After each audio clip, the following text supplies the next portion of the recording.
Pride and Prejudice by Jane Austen, Chapter 42. Had Elizabeth's opinion been all drawn from her own family, she could not have formed a very pleasing opinion of conjugal felicity or domestic comfort. Her father, captivated by youth and beauty, and that appearance of good humour which youth and beauty generally give, had married a woman whose weak understanding and illiberal mind had very early in their marriage put an end to all real affection for her. Respect, esteem, and confidence had vanished forever, and all his views of domestic happiness were overthrown. But Mr. Bennet was not of a disposition to seek comfort for the disappointment which his own imprudence had brought on, in any of those pleasures which too often console the unfortunate for their folly or their vice. He was fond of the country and of books, and from these tastes had arisen his principal enjoyments. To his wife he was very little otherwise indebted than as her ignorance and folly had contributed to his amusement.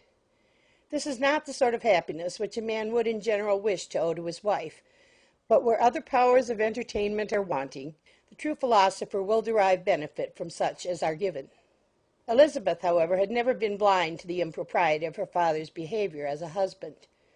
She had always seen it with pain, but respecting his abilities, and grateful for his affectionate treatment of herself, she endeavoured to forget what she could not overlook, and to banish from her thoughts that continual breach of conjugal obligation and decorum which, in exposing his wife to the contempt of her own children, was so highly reprehensible. But she had never felt so strongly as now the disadvantages which must attend the children of so unsuitable a marriage, nor ever been so fully aware of the evils arising from so ill-judged a direction of talents which, rightly used, might at least have preserved the respectability of his daughters, even if incapable of enlarging the mind of his wife. When Elizabeth had rejoiced over Wickham's departure, she found little other cause for satisfaction in the loss of the regiment. Their parties abroad were less varied than before, and at home she had a mother and sister whose constant repinings at the dullness of everything around them threw a real gloom over their domestic circle. And though Kitty might in time regain her natural degree of sense, since the disturbers of her brain were removed, her other sister, from whose disposition greater evil might be apprehended, was likely to be hardened in all her folly and assurance by a situation of such double danger as a watering-place and a camp. Upon the whole, therefore, she found, what has been sometimes found before, that an event to which she had been looking with impatient desire did not, in taking place, bring all the satisfaction she had promised herself. It was consequently necessary to name some other period for the commencement of actual felicity, to have some other point on which her wishes and hopes might be fixed, and by again enjoying the pleasure of anticipation, console herself for the present and prepare for another disappointment. Her tour to the lakes was now the object of her happiest thoughts. It was her best consolation for all the uncomfortable hours which the discontentedness of her mother and Kitty made inevitable, and could she have included Jane in the scheme, every part of it would have been perfect. "But it is fortunate," thought she, "that I have something to wish for.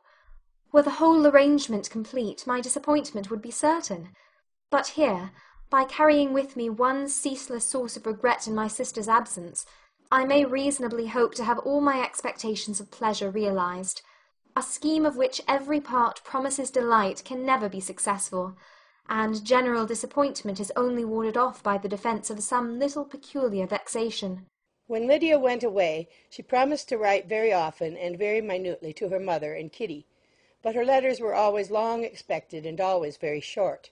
Those to her mother contained little else than that they were just returned from the library, where such and such officers had attended them, and where she had seen such beautiful ornaments as made her quite wild, that she had a new gown or a new parasol, which she would have described more fully, but was obliged to leave off in a violent hurry, as Mrs. Forster called her, and they were going off to the camp.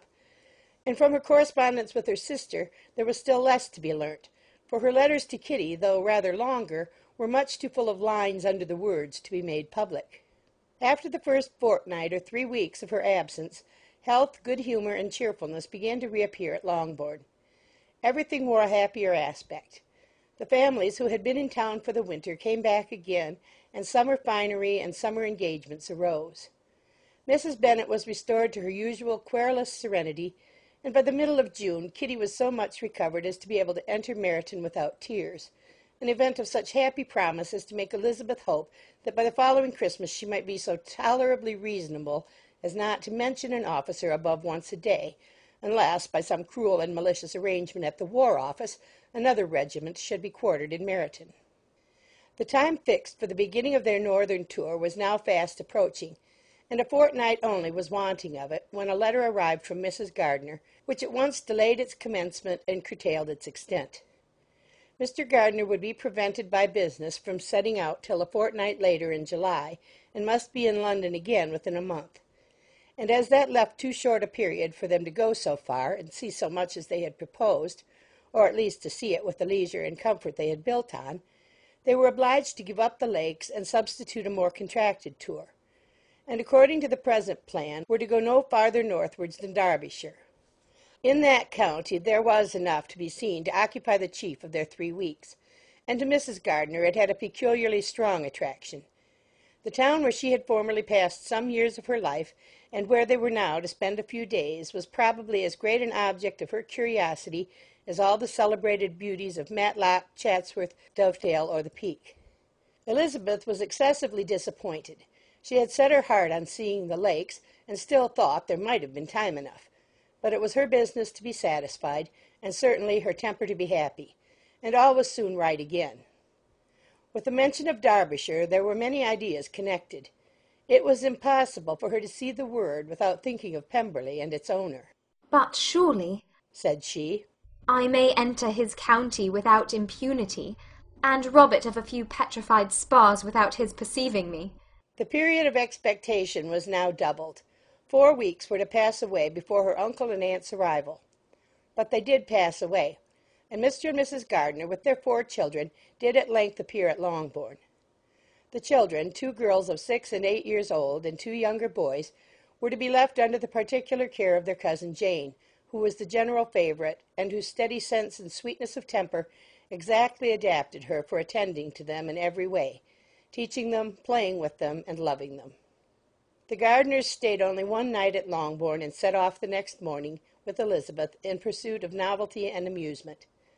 One enjoyment was certain, that of suitableness of companions, a suitableness which comprehended health and temper to bear inconveniences, cheerfulness to enhance every pleasure, and affection and intelligence which might supply it among themselves if there were disappointments abroad. It is not the object of this work to give a description of Derbyshire, nor of any of the remarkable places through which their route thither lay. Oxford, Blenheim, Warwick, Kenilworth, Birmingham, etc., are sufficiently known. A small part of Derbyshire is all the present concern. To the little town of Lambton, the scene of Mrs. Gardiner's former residence, and where she had lately learned some acquaintance still remained, they bent their steps, after having seen all the principal wonders of the country. And within 5 miles of Lambton, Elizabeth found from her aunt that Pemberley was situated. It was not in their direct road, nor more than a mile or 2 out of it. In talking over their route the evening before, Mrs. Gardiner expressed an inclination to see the place again. Mr. Gardiner declared his willingness, and Elizabeth was applied to for her approbation. "My love, should you not like to see a place of which you have heard so much?" said her aunt. "A place, too, with which so many of your acquaintances are connected. Wickham passed all his youth there, you know." Elizabeth was distressed. She felt that she had no business at Pemberley, and was obliged to assume a disinclination for seeing it. She must own that she was tired of seeing great houses. After going over so many, she really had no pleasure in fine carpets or satin curtains. Mrs. Gardiner abused her stupidity. "If it were merely a fine house, richly furnished," said she, "I should not care about it myself, but the grounds are delightful. They have some of the finest woods in the country." Elizabeth said no more, but her mind could not acquiesce. The possibility of meeting Mr. Darcy while viewing the place instantly occurred. It would be dreadful. She blushed at the very idea, and thought it would be better to speak openly to her aunt than to run such a risk. But against this there were objections, and she finally resolved that it could be the last resource if her private inquiries to the absence of the family were unfavourably answered. Accordingly, when she retired at night, she asked the chambermaid whether Pemberley were not a very fine place, what was the name of its proprietor, and, with no little alarm, whether the family were down for the summer. A most welcome negative followed the last question, and her alarms now being removed, she was at leisure to feel a great deal of curiosity to see the house herself, and when the subject was revived the next morning, and she was again applied to, could readily answer, and with a proper air of indifference, that she had not really any dislike to the scheme. To Pemberley, therefore, they were to go. End of chapter 42.